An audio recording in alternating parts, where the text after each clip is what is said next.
Ang CIP Ito ay yung sinasabi natin mga kababayan na hindi pa ba sapat na nakikita natin ang Pangulong Bongbong Marcos no sa kanyang araw-araw na pagtatrabaho no at pakikipag-usap sa mga foreign investor no na mapaunlad muli ang ating bansang Pilipinas. Biruin niyo mga kababayan yung mga investment na papasok or mag-aano dito sa atin, mag-i-invest, grabe. 'Di ba? Nakakapangilabot ito po mga kababayan na gagawin ng mga iba't ibang bansa na pag i-invest dito. Biruin niyo na lang isa, nangyari na po. May nag-invest Japan sa ano, 'di ba sa dito po sa parting ano, no? Subic. Parting Subic ito Japan nag-invest mga kababayan, biruin nyo. 'Di ba? Gawaan ng mga barko, gawaan ng mga sigurado mga kababayan no, hindi na tayo bubuli-bulihin ito pagdating sa West Philippine Sea dahil gagawa ng mga barko yan panigurado ng Pilipinas din, panigurado. 'Di ba? Mga barkong mga pandigma ay hindi lang natin sure pero I think no, kaya pumasok yan dito para 'di ba, gumawa din ng sariling atin at hindi lang 'yun mga kababayan ko, yung mga yung mga malalaking barko na kung saan talagang maraming Pilipino no ang makikinabang at libo-libong Pilipino ang makakapagtrabaho dito. Lalong-lalo na yung mag-i-invest ng ano na to, no? Itong mga bagong investor na nahikayat ni BBM. Panigurado mga kababayan, 'di ba? Talagang uunlad ang Pilipinas. Kaya naniniwala ako baka walang anong mga kababayan walang election sa 2028. Naniniwala po ba kayo mga kababayan na baka walang election sa 2028? Dahil bakit, no? Extend si BBM. Nako po mga kababayan. Watching from Milan, Italy. Ayan, good morning po sa inyo Sir Rina, Sir Raimondo. Gatman, shoutout po sa inyo. 'Di ba?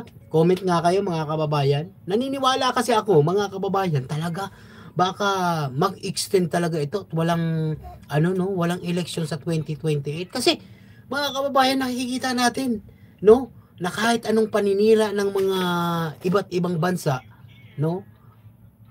Kay BBM patungkol diyan sa China, 'di ba? Tingnan niyo po. Sinisiraan si BBM ng China, no? Na parang akala mo kanila talaga. Inaangkin nila yung West Philippine Sea. Pero inyo. Ito hindi lang yan mga kababayan ko. Ang daming gagawin ni BBM. No, na talagang no, hindi talaga niya ibibigay itong West Philippine Sea.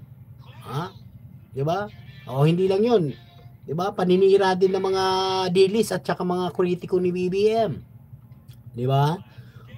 Ano nangyari mga kababayan?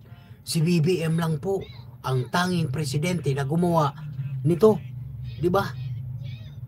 Nagbayad ng utang ng Pilipinas noong 2024. Grabe mga kababayan. Di po ba?